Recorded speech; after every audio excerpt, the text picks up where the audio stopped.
Problem होती है। I think मैं बहुत शुक्रिया। मैडम को नहीं आता।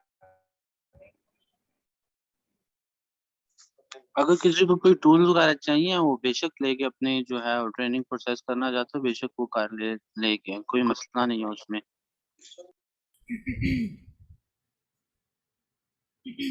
फिलहाल तो मुझे चाहिए टूल्स।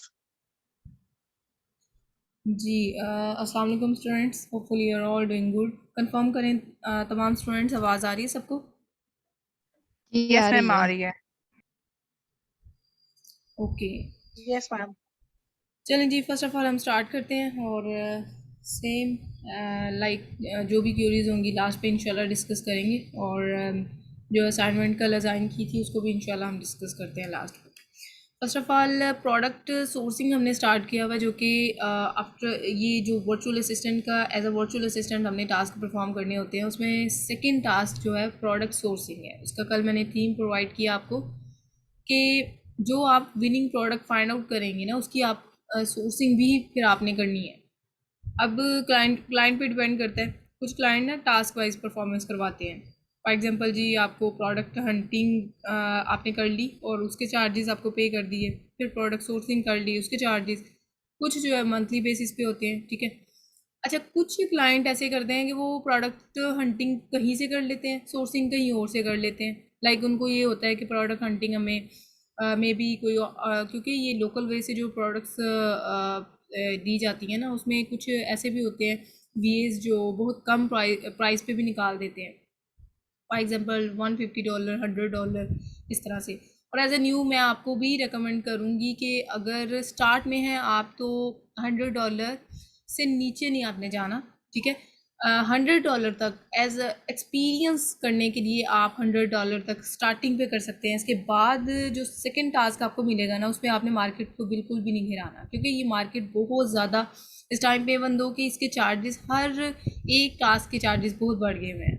तो ये चीज़ें आप में इम्प्लीमेंट कीजिएगा साइड बाय साइड। अच्छा, प्रोडक्ट सोर्सिंग हमने स्टार्ट किया हुआ है, उसमें मैंने आपको बताया कि सबसे पहले तो जब आपने प्रोडक्ट फाइंड आउट कर लेनी होती है ना, उसका पेटेंट चेक करवाते हैं, ठीक है। एक रोड मैप मैं बता रही हूँ आपको इस स्लाइड में कि पेटेंट चेक करवाते हैं क्या प्रोडक्ट का कोई पेटेंट इशू तो नहीं है, लाइक रिगार्डिंग डिज़ाइन पेटेंट या यूटिलिटी पेटेंट। अब डिज़ाइन पेटेंट की अगर हम बात करें तो डिज़ाइन पेटेंट फॉर एग्जांपल जी, मैंने जैसे कि आपको एग्जांपल दे के इंकोड किया था कि डिज़ाइन में अगर डिज़ाइन में पेटेंट आ जाए ना, कोई इशू आ जाए, तो हम उसमें फ्लेक्सिबिलिटी होती है कि डिज़ाइन में थोड़ी सी चेंजिंग करके हम उसके साथ चल सकें। लेकिन अगर यूटिलिटी पेटेंट के अकॉर्डिंग अगर किसी ने प्रोडक्ट रजिस्टर करवाई है तो उस प्रोडक्ट के साथ हम बिल्कुल भी नहीं चल सकते। सो लेट्स सी कि ये पेटेंट कहाँ से चेक करवाते हैं। फाइवर से सर्विस लेते हैं या फेसबुक से, या डिफरेंट सर्विस प्रोवाइडर मिल जाते हैं। उसके बाद अगर पेटेंट इशू ठीक है जी, अगर ओके हो गया पेटेंट इशू, उसके बाद हमने क्या करना होता है, डमी लिस्टिंग क्रिएट करनी होती है अमेज़ोन पे। डमी लिस्टिंग क्रिएट करके हम देखते हैं कि अमेज़ोन इस प्रोडक्ट के रिगार्डिंग कोई इशू तो नहीं उठा रहा, ठीक है। वो अगर अमेज़ोन कहे, समटाइम अमेज़ोन ना इशू उठा देता है कि इशू राइज करता है लाइक आप इसमें ना ये डॉक्यूमेंट्स हमें प्रोवाइड करें, देन आप लिस्टिंग क्रिएट कर सकते हैं। वो फिर डॉक्यूमेंट्स कौन हमें प्रोवाइड करता है, मैन्युफैक्चरर जो सप्लायर होता है ना हमारा चाइना में, वो हमें वो डॉक्यूमेंट्स वगैरह प्रोवाइड कर देता है। हम ओपन केस को ओपन करते हैं और इस इशू को रिजॉल्व कर देते हैं, ताकि हम लिस्टिंग हमारी लाइव जाने से पहले हमें ये तमाम जो है ना हर्डल्स क्लियर होने चाहिए। So things to finalise before contacting the supplier. Supplier को कॉन्टेक्ट करने से पहले आपने क्या करना है, फोकस ऑन 5 to 6 कंपेटिटर्स। जैसे कि मैंने कल आपको टास्क भी असाइन किया था, कंपेटिटर की फ़ाइल आपने बना के मुझे सबमिट करवानी है। अभी लास्ट में हम इंशाल्लाह ये प्रैक्टिकल वे से देखेंगे कि आपने कैसी फाइल्स बनाई हैं। Select listing that have decent revenue. ज़ाहिर सी बात है, मैंने आपको बताया था कि जिनका डिसेंट रेवेन्यू से बाद अच्छा खासा रेवेन्यू हो और रिव्यू कम हो, हम उनको सेलेक्ट करते हैं एज अ कंपेटिटर। उन्हीं के डिज़ाइन को कॉपी करते हुए उन्हीं के रिकॉर्डिंग हम फाइल तैयार करके कंपेटिटर एनालिसिस की हम अपने क्लाइंट्स को उसको भेज देते हैं, सप्लायर को भेज देते हैं। सप्लायर हमारे ये कंपेटिटर है, इनके अकॉर्डिंग अपने प्रोडक्ट ना बनानी है। उसके बाद हमने उसके पॉजिटिव और नेगेटिव रिव्यूज़ को भी लिस्ट करना होता है कि हमारे ना कंपेटिटर को ये नेगेटिव रिव्यूज़ आए हुए हैं, हमारी प्रोडक्ट में ये नहीं आने चाहिए, और ये पॉजिटिव रिव्यूज़ हैं, ये हमारी प्रोडक्ट में यूनिकनेस ऐड करनी है। उसके बाद जब हमने उनको ये गो हिट दे देनी है ना कि आप हमारी इन्वेंट्री बनाएं, उसके बाद उसके तब तक के ड्यूरेशन में, क्योंकि may B I think so कि 42 डेज़ तक भी लग जाते हैं, 22 डेज़ भी लग जाते हैं, डिपेंड करता है सप्लायर पे कि वो कितने डेज़ रिक्वायर कर रहे हैं। अब उसमें ना हमने क्या करना है कि उन डेज़ के अंदर अंदर एक तो हमने लिस्टिंग क्रिएट करनी है, फिर हमने ब्रांड का नेम जो है वो फाइनलाइज करना है, फिर उसके बाद लोगो क्रिएट करने हैं। जैसे कि लोगो में मैंने आपको बताया था 2 कलर्स यूज़ करने हैं, ताकि 2 से ज़्यादा होंगे तो आपको एक्स्ट्रा एक्सपेंडिचर पड़ेंगे। अब लोगों को आपको पता ही है, हर प्रोडक्ट पे अपनी मर्ज़ी से कोई ना कोई लोगो लगाया जाता है ताकि उसकी आइडेंटिफिकेशन हो, ठीक है। ब्रांड के अकॉर्डिंग लोगो लगाया जाता है और हर ब्रांड का अपना एक लोगो होता है जो कि वो भी रजिस्टर करवाना होता है। अच्छा, सप्लायर को चूज़ करने का क्राइटेरिया मैंने पीछे आपको बताया कि उनके पास 3 जैम्स होने चाहिए, ट्रेड एश्योरेंस की पॉलिसी होनी चाहिए, ठीक है। ट्रेड एश्योरेंस का मतलब ये होता है, हमने जो अलीबाबा से ये सप्लायर को चूज़ करना है ना, वो ट्रेड एश्योरेंस होना चाहिए, क्योंकि ट्रेड एश्योरेंस का मतलब ये है कि एटलीस्ट वो ना हमारे साथ स्कैम नहीं कर सकता। उसने ना अलीबाबा के साथ ना कमिटमेंट की होती है कि अगर उस केस में क्या करता है कि अलीबाबा ना उनसे फर्स्टली बायर से पेमेंट खुद लेके अपने अकाउंट में रखता है। जब श्योरिटी प्रोवाइड हो जाती है ना उसको कि बायर को चीज़ जो है सप्लायर ने अच्छी प्रोवाइड कर दी है, क्वालिटी बेस्ड प्रोवाइड की है और बायर सेटिस्फाइड है, then in that case Alibaba क्या करेगा, वो पेमेंट ट्रांसफ़र करेगा सप्लायर को। तो इन दैट केस यानी हम जो है ना एक यानी कि सेफ मोड में होते हैं। ट्रेड इंश्योरेंस को आपने चेक करना होता है, वेरीफाइड को 80% रिस्पांस रेट होना चाहिए, ऑन साइड चेक्स लगाने होते हैं, ठीक है। और हर चीज़ ओके करके फिर हमने सप्लायर को चूज़ करना है। मैंने कल आपको बताया था कि 10 सप्लायर से बात करनी है, जिनमें से आपने फाइनलाइज 3 करने होते हैं और 3 फाइनल करके उनसे सैंपल मंगवाने होते हैं। सैंपल मंगवाने के बाद आपने क्या करना है कि उनसे सैंपल मंगवाने के बाद आपने उन सैंपल की बेस पे आपने जज करना है कि अब किस सप्लायर के साथ आगे हमने मूव ऑन करना है। तो वहाँ पे सैंपल हमें बताएंगे हमने किस सप्लायर को जो है ना अप्रोच करना है। अच्छा, नेगोशिएशन के लिए आपने क्या करना है, जब आपने उनसे बात करनी है ना, तो आपने उनको ये नहीं शो करना कि हम इंडिविजुअल हैं। आपने उनको कंपनी का एम्प्लॉय और कंपनी का ऑनर ही आपने शो करना है कि लाइक XYZ कोई भी कंपनी का नेम आपने दे के आपने कहना है कि हम कंपनी के ऑनर हैं और हम उस बेस पे आपसे बात कर रहे हैं। तो आपने उनसे ना प्रोडक्ट के बारे में MOQ पूछने हैं, प्राइस वगैरह पूछनी है। उसके बाद आपने कहना है कि मिनिमम ऑर्डर क्वान्टिटी आप कितनी देंगे, ठीक है। अब पहले तो वैसे ऐसे होता था, आप में से ना किसी का माइक हो ना चेक करेंगे।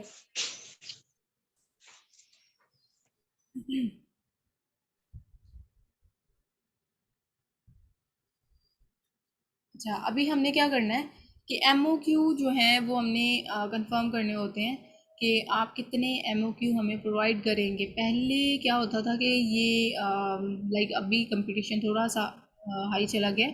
पहले ऐसे होता था कि हमें 200 पीस भी वो सोर्स करवा देते थे, लेकिन ना अभी वो 500 से नीचे तो बिल्कुल भी नहीं आ रहे। सो आफ्टर रिसीविंग, अब ये डिपेंड करता है आपकी सोर्सिंग पे और प्रैक्टिस पे कि वो आपको क्या MOQ प्रोवाइड करते हैं। But according to our experience, हमारे एक्सपीरियंस के अकॉर्डिंग अगर हम बात करें तो वो 500 पीस से नीचे नहीं मान रहे।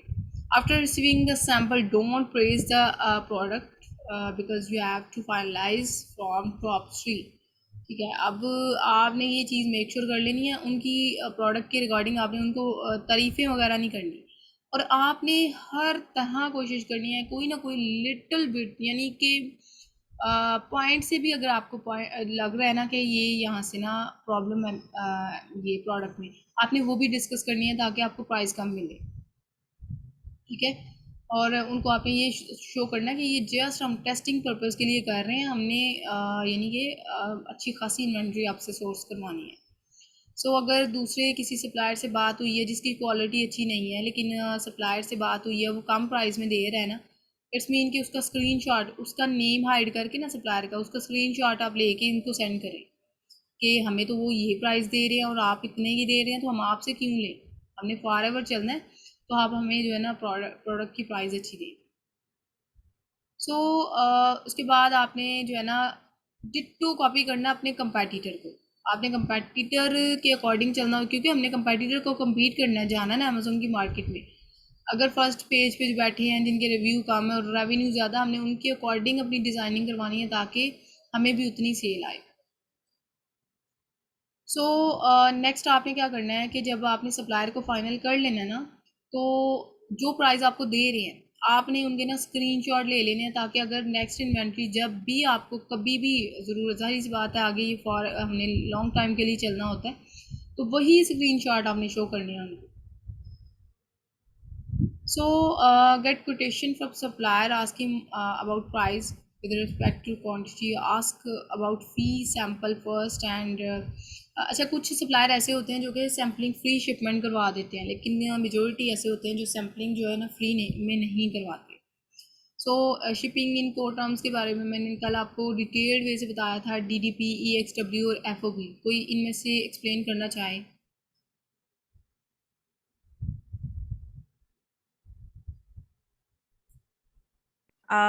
Ma'am DDP I think so आपने ये बताया था कि इसमें ये होता है कि वो हमारे जो सप्लायर होता है वो हमारी प्रोडक्ट को मैन्युफैक्चर जो होता है, जो मैन्युफैक्चर होता है वो हमारी प्रोडक्ट को मैन्युफैक्चर करने के बाद तो डेस्टिनी तक पहुंचाता है, सब कुछ वो खुद ही करता है, ऐसा था कुछ?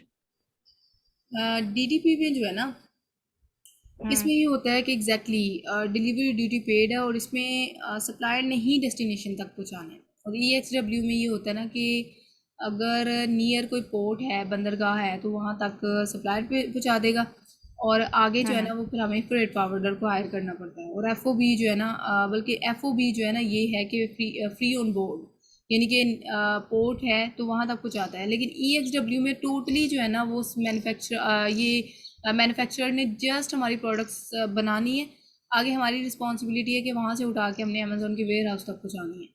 तो ये थोड़ा सा सिनेरियो था।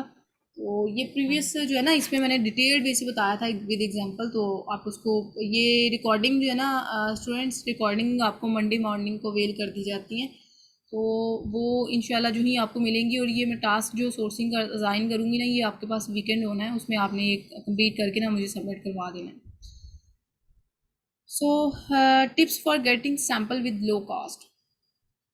अब हमने ना क्या करना है कि ये कंसोलिडेशन कंपनी का कल भी मैंने आपको बताया था कि कंसोलिडेशन कंपनी में हम क्या करते हैं कि फॉर एग्जांपल अगर 3 सैंपल मंगवा रहे हैं ना, तो पर सैंपल $50 चार्जेस पड़ेंगे। तो वो तीनों सैंपल अगर हम डिफरेंट लोकेशन पे शिप करवाएंगे तो हमें एक्स्ट्रा चार्जेस पड़ेंगे। हमने क्या करना है, तीनों सैंपल को कलेक्ट करके कंसोलिडेशन कंपनी के पास मंगवा लेने हैं, और वहाँ से फिर अगर हमने अपने पास मंगवाने हैं या क्लाइंट ने अपने पास मंगवाने हैं या कोई यानी कि ज़ाहिर सी बात है ऑप्शन ही 2 होंगे, तो उसमें ये है कि फिर हमने क्या करना है कि वो सैंपल वहाँ तक पहुँचा देने हैं, और ये हमें कॉस्ट जो है ना वो सिंगल के रिकॉर्डिंग ही पड़ेगी।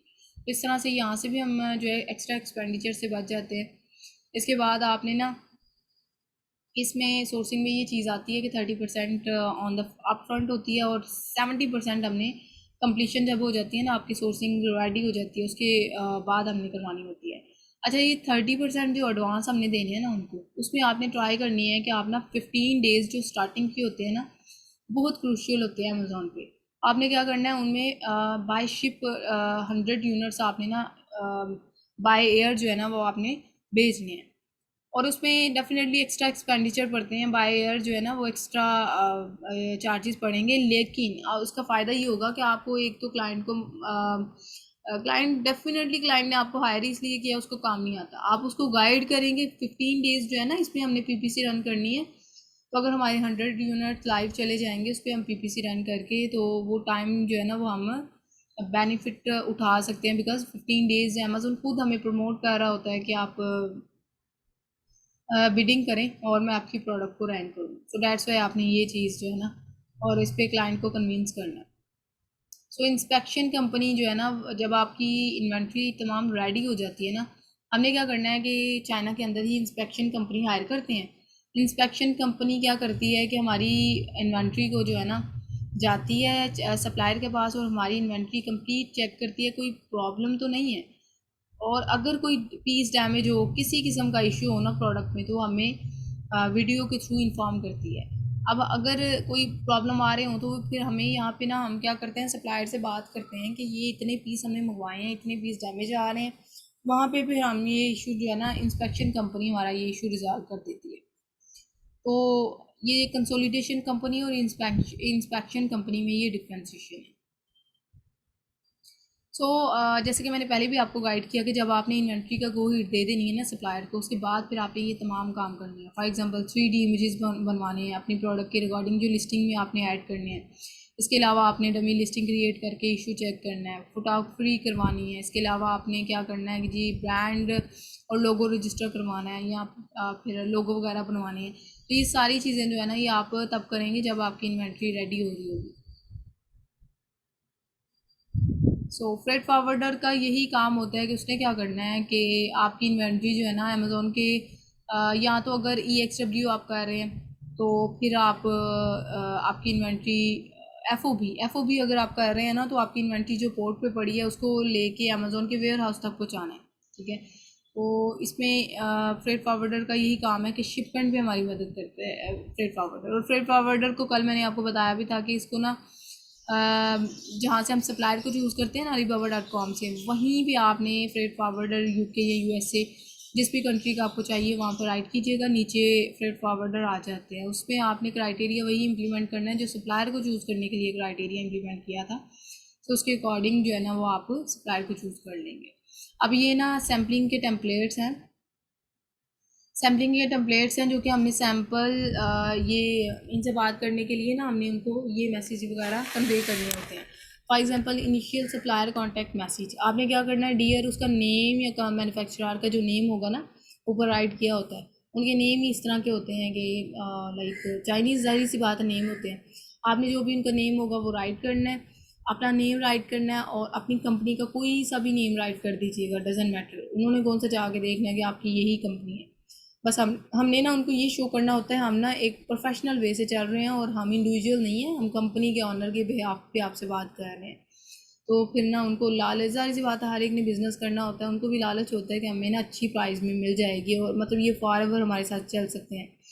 तो ये अगर एक इन्हांस लेवल पे काम कर रहे हैं तो डेफिनेटली ये प्रोलॉन्ग हमारे लिए बेनिफिट होगा। तो फिर ना इस तरह आपकी बातों में आ जाते हैं। अच्छा, आपने क्या करना है नेक्स्ट कि उनको ना like company specialising in products for inserting your industry और एरिया ऑफ इंटरेस्ट ईयर। ठीक है, अपनी इंडस्ट्री का नेम वगैरह राइट कर दीजिएगा। We are currently looking to expand our product line and are interested in one of the item that you manufacture. आपने उनको ये शो करना कि हमारे पास ऑलरेडी प्रोडक्ट्स हैं जिन पे हम वर्किंग कर रहे हैं, लेकिन अपनी जो है ना प्रोडक्ट लाइन को एक्सपैंड करना चाहते हैं। आपने जिस प्रोडक्ट पे उनकी जो प्रोडक्ट होगी ना उसको आपने कॉपी लिंक करके ना तो प्रोडक्ट का नेम और कॉपी लिंक भी ऐड कर देना, ताकि क्योंकि मैन्युफैक्चरर एक ही प्रोडक्ट पे काम नहीं कर रहे होते, उनके पास बहुत ज़्यादा प्रोडक्ट्स होती हैं।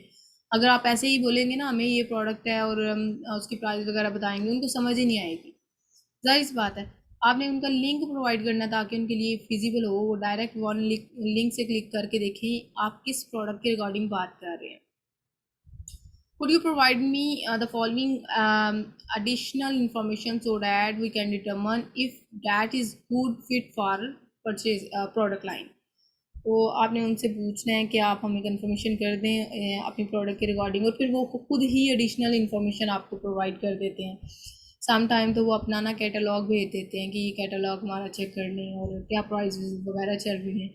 अच्छा, ये क्यूरीज भी आपने करनी है कि पैकेजिंग आप किस टाइप की प्रोवाइड करेंगे, कौन से लोगो वगैरह और कलर क्या यूज़ करेंगे। इसके अलावा कितना टाइम आपको लगेगा शिपमेंट ये प्रोडक्ट क्रिएट करके, और प्रोडक्ट MOQ आप कितने प्रोवाइड करेंगे। अगर हम 100 to 500 पीस लेते हैं तो आप क्या प्राइस देंगे, अगर 500 to 1000 लेते हैं तो क्या प्राइस देंगे। ये सारी चीज़ें स्टार्टिंग पे कंफर्म करना ना लाजमी होता है। इसके अलावा आपने एक और चीज़ मेक श्योर करनी है कि जिन केस कॉटन में आप प्रोडक्ट मंगवा रहे हैं ना, उनमें आपने एक तो ये पूछना है केस कॉटन आप कितने करेंगे बॉक्सेस जिनमें आपकी प्रोडक्ट आएंगी, और उनकी डायमेंशंस और क्या उनके वेट वगैरह क्या होगा।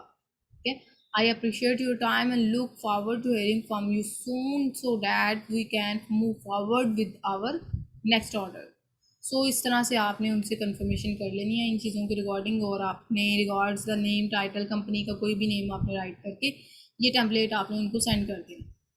सो इम्पोर्टेंट फाइल्स जो होती है ना वो मैं स्टूडेंट्स को प्रोवाइड कर देती हूँ, आपको ग्रुप में मिल जाएंगी। सो सैम्पल ट्रैक मैसेज, अच्छा ये मैंने स्टार्टिंग पे पीछे आपको बताया था, आपने ना जो सैम्पल मंगवाने हैं ना उनका ट्रैकिंग मैसेज आपने करना है कि आप जो सैम्पल के ऊपर नंबर है ट्रैकर मैसेज, जो नंबर है आप हमें वो प्रोवाइड करते हैं। जब आपके पास सैम्पल आते हैं ना तो वो फिर आप मैच करते हैं उनके साथ, अगर वो मैच कर जाते हैं तो देन डेफिनेटली मतलब कि ओके है, फाइन है, कोई स्कैमिंग वाली चीज़ नहीं है। अगर वो ट्रैकिंग नंबर मैच ना करें इट्स मीन कि यहाँ पे कोई ना कोई किसी न किसी एंगल से वो आपके साथ स्कैम कर रहे हैं। तो ये ट्रैकिंग मैसेज है। इसके बाद जी पैकेजिंग मैसेज, किस टाइप की आप पैकेजिंग यूज़ करेंगे, प्रीमियम पैकेजेस है या सिंपल पैकेजेस है, उनकी आप डिटेल रिक्वायर करेंगे उनसे। इसके अलावा प्राइस नेगोशिएशन मैसेज, ठीक है, उसमें आप ये कहेंगे कि एब्सोल्यूट बेस्ट प्राइस हमें आप प्रोवाइड करें, और नेक्स्ट आपने उनको यही श्योर करना होता है कि हमारा प्लान जो है ना बिग है, यानी कि ये जस्ट हम टेस्टिंग ऑर्डर के लिए कर रहे हैं। अगर आपकी प्राइस अच्छी लगती है तो डेफिनेटली हमारी जो है हम एक लॉन्ग टर्म ये हमारा रिलेशन रहेगा। तो इस तरह से आपने ये मैसेज उनको नेगोशिएशन के अकॉर्डिंग करना है। और प्री ऑर्डर और शिपिंग एस्टिमेट मैसेज, शिपमेंट कितनी देर तक आप करवाएंगे और क्या लाइक क्या आप क्या कितने ड्यूरेशन के अंदर अंदर जो है ना हमें शिप करवा देंगे प्रोडक्ट। सो इन्वेंट्री ऑर्डर मैसेज, इन्वेंट्री जो है वो आप यानी कि आपने जब सैंपल मंगवा लेने होते हैं ना तो उसके बाद फिर आपने इन्वेंट्री के लिए गो हिट देना है उनको, तो ये वाला आपने मैसेज करना है। सो ये तमाम मैसेजेस जो है ना ये आप रीड आउट कर लीजिएगा। सेम वही हर मैसेज में मेक श्योर कीजिएगा, हर मैसेज में आपने प्रोडक्ट का नेम और यूआरएल आपने ज़रूर एंटर करना है ताकि उनको आइडिया हो आप किस प्रोडक्ट के रिगार्डिंग बात कर रहे हैं। सो ये चीज़ें ना आपने मेक श्योर करनी है और इन्हीं को आप इम्प्लीमेंट कीजिएगा। मैं ग्रुप में आपको प्रोवाइड कर दूँगी यही तमाम चीज़ें, ठीक है, इनके रिगार्डिंग आप उनसे बात कर लीजिएगा। नेक्स्ट ना अभी मैं आपको ना ये बताती हूँ कि हमें ना जो मैसेज हम करते हैं ना सप्लायर को, उसकी रिगार्डिंग फॉर एग्जांपल जी ये है जी सप्लायर कॉन्ट्रैक्ट, ये alibaba.com है, ठीक है, यहाँ पे आपने इसको साइन इन कर लेना है, ठीक है, साइन इन कर लेना है इसको, और वो लिंक भी मैं प्रोवाइड कर दूँगी। जो भी कंपल्सरी चीज़ें हैं ना आज इंशाल्लाह आपको मिल जाएंगी। ट्राई बेस्ट मेरी यही रहती है कि शाम में मिल जाएं, बिकॉज़ मैंने ना एक्चुअली एक टाइम पे 2-2 सेशंस को लीड करना होता है, तो शाम में मैं काफ़ी देर बाद जो है वो फ्री होती हूँ। उसमें फिर यही ऑप्शन रहता है कि मैं मंडे मॉर्निंग को स्टूडेंट्स को ना रिकॉर्डिंग प्रोवाइड कर दिया करती हूँ। तो अभी इसमें ये करेंगे कि अगर तो मैं शाम में आपको प्रोवाइड कर सकी तो ठीक है, वेल एंड गुड, अगर नहीं तो फिर आपको सुबह आपको प्रोवाइड कर दिए जाएंगे। अच्छा, अभी इसमें मैं आपको बताने लगी थी जो मैसेज हम करते हैं ना उसमें हमने ना ये देखें, एक तो यह है कि हमने ना इंडिविजुअल एक एक सप्लायर के लिंक पे जाना है, फिर हमने वहाँ से उसको नेक्स्ट टैब में ओपन करके फिर कॉन्टैक्ट सप्लायर पे जाके मैसेज करने हैं। एक बेस्ट ऑप्शन ये होता है, हम ना ये देखिए सबमिट RFQ कैसे सबमिट करते हैं। फॉर एग्जांपल इस पर क्लिक किया, अब ना ये सबमिट RFQ का मतलब ये होता है कि हमने ना एट अ टाइम ये फॉर्म फिल करना है, ठीक है, और इसका फ़ायदा ये होगा कि जब फॉर्म फिल करके हम सबमिट करवाते हैं ना अपनी प्रोडक्ट के रिगार्डिंग तमाम इन्फॉर्मेशन इंकोड करनी है, जब ये फॉर्म फिल करके हम सेंड कर देते हैं ना तो उसके बाद हमें ना वो खुद अप्रोच करते हैं। वैसे तो हमें अप्रोच करना पड़ता है ना उनको एक एक सप्लायर से बात करके, ऐसे वो खुद हमसे अप्रोच करते हैं। हमारी प्रोडक्ट के रिगार्डिंग जितने भी सप्लायर होते हैं ना वो हमें खुद अप्रोच करते हैं। फॉर एग्जांपल जी अगर आपकी प्रोडक्ट है की होल्डर, फिलहाल जो है ना देख लेते हैं। सो की होल्डर आपकी प्रोडक्ट है। अब यहाँ पे आप देखेंगे कि आपने की होल्डर के regarding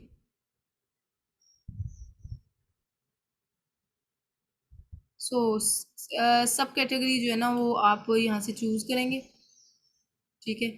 beauty and personal care में आ जाती है आपकी प्रोडक्ट, और ब्यूटी एंड पर्सनल केयर में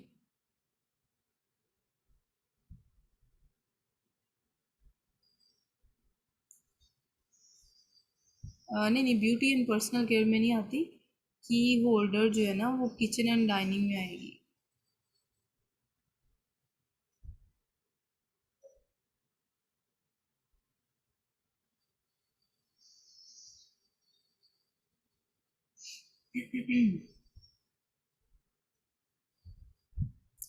किचन एंड डाइनिंग यहाँ पे शो नहीं हो रहा, होम एंड किचन में कर लेते हैं।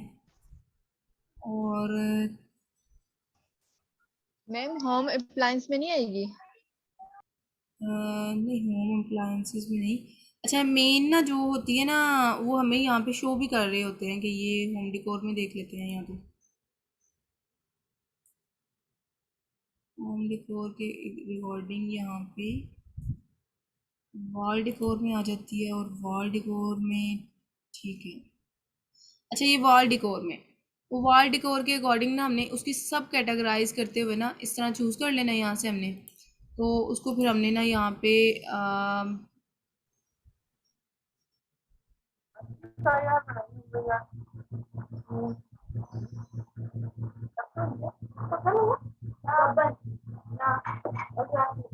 एक सेकेंड करके देख लेते हैं।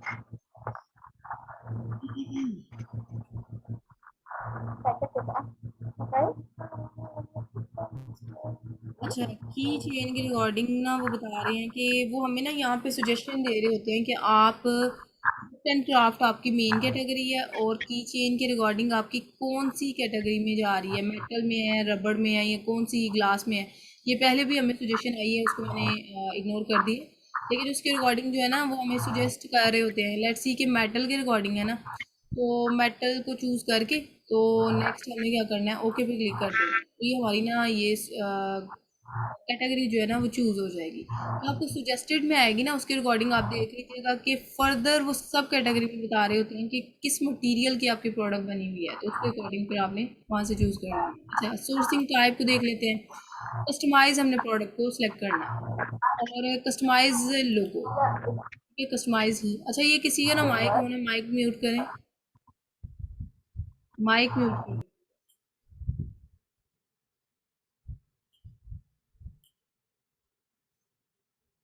हमने क्या करना है कि सोर्सिंग पर्पस क्या है, एज अ हम होलसेल या कोई और पर्पस नहीं होता, हमने as a retail partner Amazon पे मूव ऑन करना है। क्वांटिटी लेट्स सी के स्टार्टिंग पे हम 1000 जो है ना वो चूज़ करेंगे कि हमने आपसे ना 1000 पीस मंगवाने हैं, और पीस में हम हमेशा करते हैं ना ही बैरल में, कोई भी बॉक्सेस वगैरह में नहीं, हम पीस में शिप करवाते हैं क्योंकि लाइट इन वेट हमारी प्रोडक्ट्स होती हैं। इसमें हमने क्या करना है कि हमने यहाँ से ना DD पे सिलेक्ट कर लेनी है कि हमें DD पे प्राइस हमें बताएं। मैक्सिमम बजट आप देख लीजिएगा कि 5000 टू 1000 कर लेते हैं, 10,000। ये USD में रहेगा, डेफिनेटली हम USD में रहने देते हैं।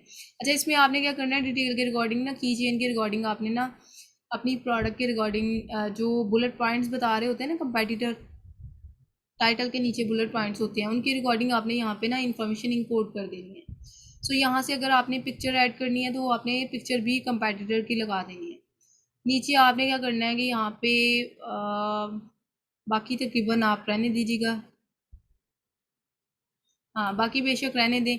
आई एग्रीड और इन दोनों को चेक करके ना तो सबमिट कर दीजिएगा। जब ये फाइल ये आप फॉर्म फिल करके सबमिट करवा देंगे ना, तो ये ना आपको खुद ही नज़र आता रहेगा जब आप कंप्लीट डिटेल देंगे। अभी मैंने ये भी ऐड नहीं किया यहाँ पे भी, तो उनको कंप्लीट सिनेरियो नहीं आइडिया हुआ, तो इसलिए ये पुअर का पुअर है, आपका वेरी गुड या एक्सीलेंट यहाँ तक जा सकता है। तो ये आपने ना क्या करना है, नीचे ओके पे सबमिट पे क्लिक करके ना इसको सबमिट करवा देना है। इसका फ़ायदा पता क्या होगा, ये RFQ जब आप सेंड करेंगे ना, तो अलीबाबा का एल्गोरिथम इस तरह का है कि ये RFQ तमाम जो है ना वो सर्कल में मूव ऑन करता है, उन सप्लायर के पास जाएगा जिनके पास ये प्रोडक्ट है, फिर वो आपको खुद मैसेज करेंगे कि आपने RFQ सेंड किया हुआ है, तो उसके रिगार्डिंग फिर आपको ना वो खुद अप्रोच करेंगे। तो इसमें ये होता है कि हमने फॉर एग्जांपल कोई ये यहाँ पे अगर फॉर एग्जांपल जी ये की होल्डर है ना, की होल्डर के रिकॉर्डिंग जो नीचे आएंगे सप्लायर, उन पे फिर एक एक पे हमने क्लिक करके नेक्स्ट ऐप में ओपन करके तो फिर उनसे हमने बातचीत करनी है ना। इसमें ये है कि हम इनसे ना ये हमें खुद भी अप्रोच करते हैं, जिससे हमारा ना टाइम वेस्ट नहीं होता। ये RFQ सेंड करने का मैंने मेथड बताया कि आप सेंड कीजिएगा और ये मुझे ना मार्क करके ये मुझे चेक करवाइएगा आपने कैसे सेंड किया, ठीक है।